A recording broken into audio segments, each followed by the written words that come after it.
ഇന്ന് ലോക വൃക്ക ദിനമാണല്ലോ. ഇന്നത്തെ ദിവസം നമ്മൾ ഓർമ്മിക്കേണ്ട ചില കാര്യങ്ങളാണ് ഞാനിവിടെ പറയുന്നത്.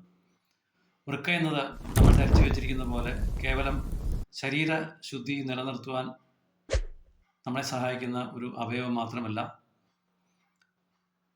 രക്തസമ്മർദ്ദം കൃത്യമായി പാലിക്കുക, രക്തത്തിലെ ലവണങ്ങളുടെ തോത് കൃത്യമായി നിലനിർത്തുക, രക്തത്തിലെ കോശങ്ങളുടെ ഉൽപാദനത്തിന് പ്രേരകമായി നിലകൊള്ളുക, ശരീരത്തിലെ ജലാംശം കുറഞ്ഞു പോകാതെ ഏറ്റക്കുറച്ചിലില്ലാതെ നിലനിർത്തുക, ഇവയൊക്കെയാണ് നമ്മൾ അറിഞ്ഞിരിക്കേണ്ടത്. ഈ അവയവത്തിൻ്റെ ആരോഗ്യം നിലനിർത്തുന്നതിനായി ശ്രദ്ധിക്കേണ്ട കാര്യങ്ങളാണ്. ആരോഗ്യമുള്ള ആളുകൾ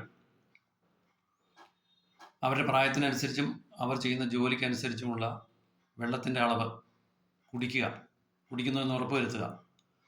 കൂടാതെ ഡോക്ടറുടെ നിർദ്ദേശമില്ലാതെ യാതൊരു വിധത്തിലുള്ള മരുന്നുകൾ, പ്രത്യേകിച്ചും വേദന സംഹാരികൾ ഉപയോഗിക്കാതിരിക്കുക. രക്തസമ്മർദ്ദം, പ്രമേഹം തുടങ്ങിയ രോഗങ്ങളുള്ളവർ അവയ്ക്കുള്ള മരുന്നുകൾ കൃത്യമായി പാലിച്ചുകൊണ്ട് വൃക്കയുടെ ആരോഗ്യത്തെ നിലനിർത്തുന്നതിന് ശ്രദ്ധിക്കുക. ഇവയൊക്കെയാണ്.